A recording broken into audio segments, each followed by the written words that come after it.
This is a James Poeartistry consultant moment. Hello, Perceptive Readers. This is James Lynch. I posted to my minds.com/JamesPoeartistry social media page a quote from Charlie Munger, who said, "It is not greed that drives the world, but envy." He also stated that despite better living standards, many focus on what others have. Envy is ingrained since even the biblical teachings have brought out. And he was interviewed, he's the billionaire who actually lived during the Great Depression. And he mentioned how they had nothing during that time. And in spite of living conditions increasing over 600%, people now, are driven more by envy because of what somebody else has. So we all have good living conditions, at least, in the United States of America, as he was bringing out. But people are walking around unhappy. And so that reference to even God's word, the Bible, one of the 10 commandments to not covet, and how you're not even supposed to desire not only your neighbor's wife, but not even your neighbor's donkey. Now, isn't that interesting? All right. So I wanted to take just a few minutes to talk about what Charlie Munger mentioned, you see, because he brings out an interesting point about the world being driven more by envy instead of greed.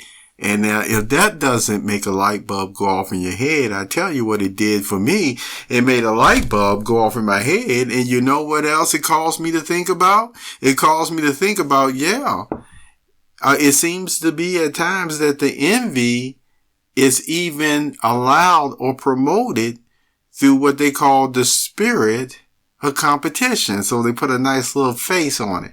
Now, I'm not talking about ball games or anything of that nature. No. What I'm talking about is there actually are some systems in place at times that seems to, really feed into the envy and make it all right to desire what the winner got over there. And remember what envy actually does is it goes a step beyond what jealousy is. See, jealousy is you can desire what somebody else has. But let me tell you, envy will go to the next step of saying, I more than desire what that person has. I want to take it from that person. And even if I can't get it from that person, I still don't want that person to have it either, you see. So notice the example that Charlie Munger had brought out. You see, for example, if somebody had desired their neighbor's wife or their donkey, what was they saying? They were saying, look, I'm going to take that person's wife and I'm going to take that person's livelihood, you see, their donkey. What they're able to eat from and things that you see what I'm saying, Perceptive Readers. So, I just found it to be very interesting because of the simple fact with the 600%, as he mentioned at this time, increase in quality of life and living conditions, he's absolutely correct.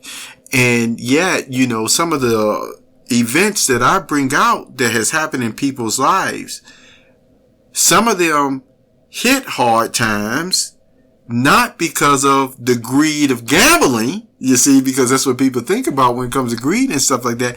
But no, sometimes they've hit hard times because they were actually swindled out of their livelihood, or they were,